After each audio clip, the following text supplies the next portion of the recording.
Hi, I'm Carrie Durard, Executive Director of Jonathan's Path. And I'm Talia, the DCS Foster Parent Recruitment Manager for Harmony. And today we're talking about myths of foster care, and there are so many. I hear these all the time. One of my favorites is, I have to be young. We get that all the time. I don't know why. But tell me why. Why do people think you have to be young to be in foster care? I think people just assume, oh, I'm too old, I can't do it. And we actually only have a minimum age requirement. The minimum age is 21, but there is no maximum age requirement. So as long as you are in good physical and mental health status, you're good to go. I always say the requirement, besides the minimum age of 21, is patience, love, and patience. Did I mention patience? Those are the requirements I think that Those are good ones. the most needed. Because of the traumas that these kiddos have gone through, it is not the upbringing that you had. It's not the upbringing you may have done for your own children. And so taking that time to just hold that space for them is going to be important. But you do not have to be young in order to do this. Yeah. Okay, the next one is, I have to be rich to foster. Yeah. No. And I like to mention, we have so many resources to help. So you do have to be able to meet your own financial needs. Yes. But we have so many resources. I know in one of the previous videos you talked about going to Target and getting clothes.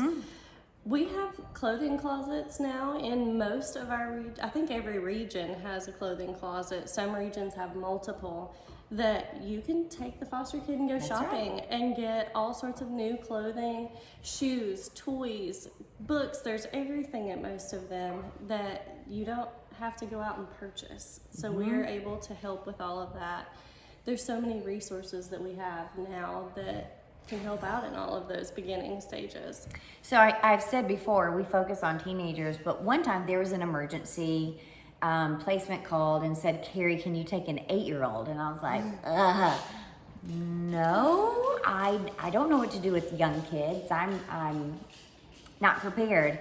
And so they explained the situation, and I was like, okay, understood. Yeah. This will be my exception. And so this kiddo was with us for a week. In one of the closets in one of the church organizations showed up at our house with like all the things that we needed, because we don't have a teenage set up home, but they supported us with just a phone call. And so that support is there for you. I want to throw in a curveball for one of the myths on the same topic. Okay. Is the whole money situation.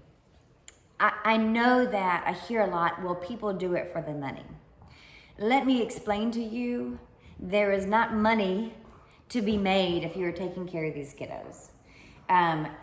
I think the stipend for a teenager is, I forget what it is. I think it's like It just 30 changed, something a day, 28, 29 something. It's around there. And if you think about that, a teenager can eat that in breakfast alone.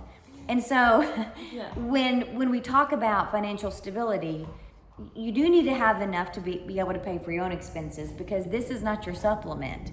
And so when people say that, I'm like, I don't know how that's possible, because it is another mouth to feed. It is another water bill that's being added on, electricity, etc. So it's not to me, it's a myth breaker. It's not a money maker, people. These are taking care of the kids, and that does cost, and the state does help provide some support for there. I agree.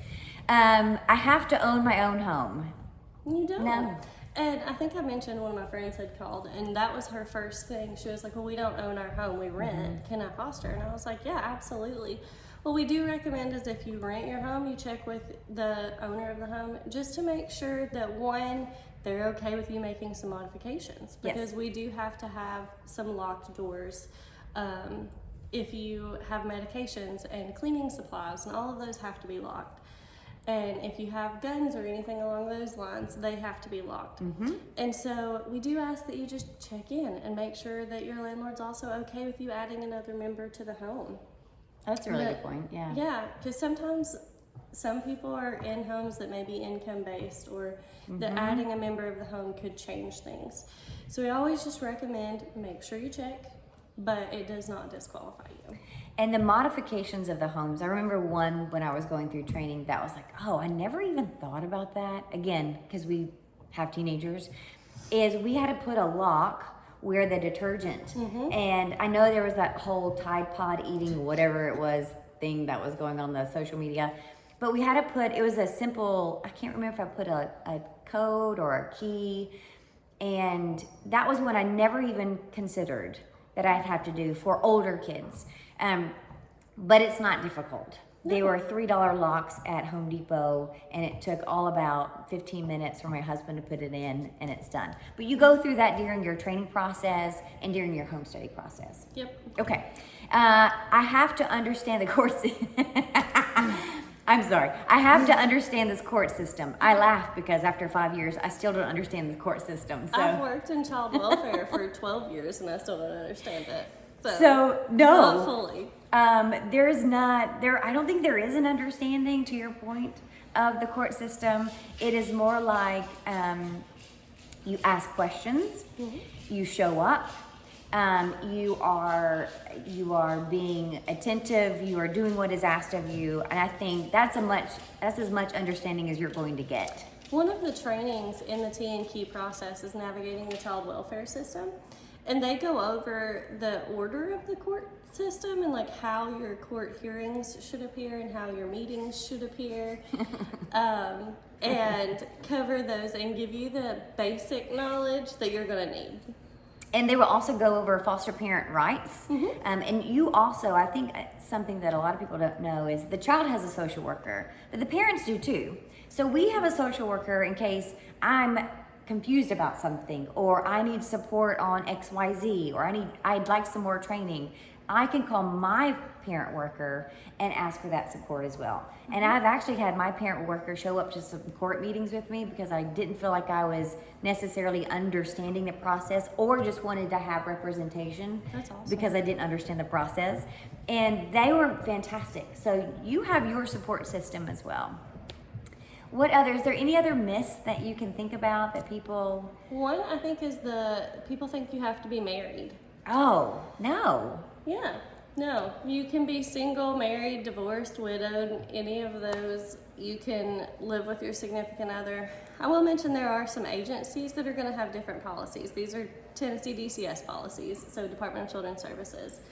But as long as you are willing to take the classes, we have a little slogan: you don't have to be perfect, just committed. That's true. And that includes the LGBTQIA plus community. Yes.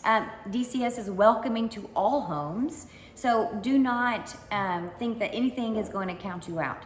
Please click on the button on our website about learning how to become a foster parent. Fill out the inquiry form. You're not committing to anything. Yeah. You're just committing to understanding and learning more. Absolutely. Any other Getting that myths? information? I feel like I thought of one while we were talking, and now it's gone. One of the ones that I hear often is, how am I going to take off work and go to all of these meetings and take there are certain time frames that you have to take the kid to the doctor, etc. And that's a hard one because my husband and I both work. But I actually talked to my employer and said, look, I'm going down this path, and there may be some times I'm going to be late for work. There may be some times where a kid calls me from school that I'm going to have to go get the kid. So if you think about it, if the work that you do now is allowing you to be a good parent now, then you'll be fine. Yeah. If your work is not as flexible, then you can work with your social worker on some of those items. Yeah. We try not to lean too much on the social workers because they are already overwhelmed. So if it's appointments, we really want to be that parent just like they were my own child, and take that child to these doctor's appointments and to school, etc. But don't worry, there have been times where I have been called away on business and my husband was in a meeting and I had to call the social worker and said, my child is sick and I cannot go pick him up from school. Do you mind? Yeah. And they don't mind. So I think that was another big one that was I always get that question. You reminded me of one while you were talking. Okay. You said if you're a parent to your own children. So a myth that we have is that you have to already be a parent. No. You do not. You do not have to have already been a parent to any children. You can have been a parent, but that does not select you out or anything. No, that experience is not needed. Again, you'll go through the classes to really understand. I mean, they're really good classes. You'll understand a lot about yourself, a lot about trauma triggers and what that means in a child and how to prepare yourself to help that child. So they're going to give you that training that you need. Plus, you have continuing education requirements as a foster parent. I forget how many hours it is a year, but 15 maybe? Does that feel right? I don't know. I go to the conference and then I try to knock them out in a weekend. But you can, but those classes are very helpful too, because I mean, you usually walk away with 1 or 2 nuggets. Yeah, absolutely. I can't think of any. Those are the main ones. I think so. Okay, so if you want to become a foster parent, it's very simple. Go to our website, click on foster parenting, fill out the inquiry form. Talia and her team will reach out to you. That's the beginning of the process. No commitments at that point, but just try. Just get some more information and see if that this path is right for you.